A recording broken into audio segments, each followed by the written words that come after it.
Amen. God have mercy upon us.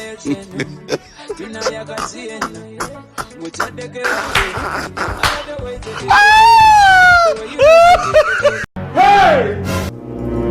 Baba, wewe mlevi, hebu kuja hapa.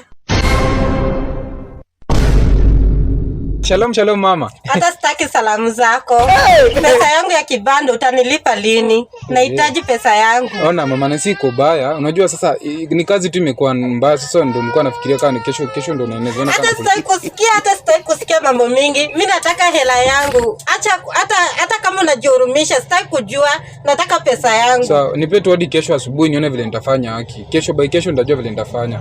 Kati kesho utafanya nini? Msema kesho ni muongo, nahitaji hela yangu. Nipe haki madam, naomba tu hadi kesho. Kuna vile tu ndangangana nijue vile nitakupatia. Koma wewe. Kesho ikifika uniambie kesho kutwa, utajua mimi ni nani. Ni sawa, acha kesho nione vile nitakuletea. Dad, umekaa hapa kaa chief ndo nani nahitaji kwenda shule.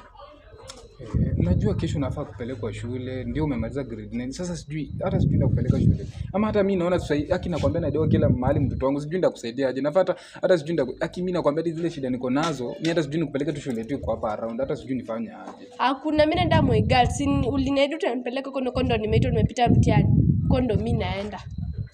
Moi Girls tena. Haki pesa.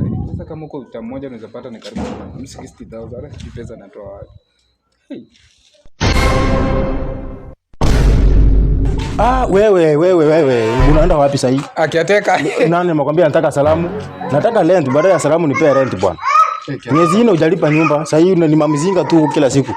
Kiateka bwana, kuja polepole. Hapana, kuna polepole. Kwanza nimekupea leo na kesho peke yake.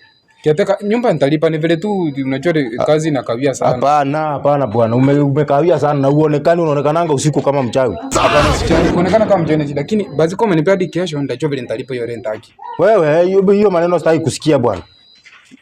Acha nione huyu mwingine hapa.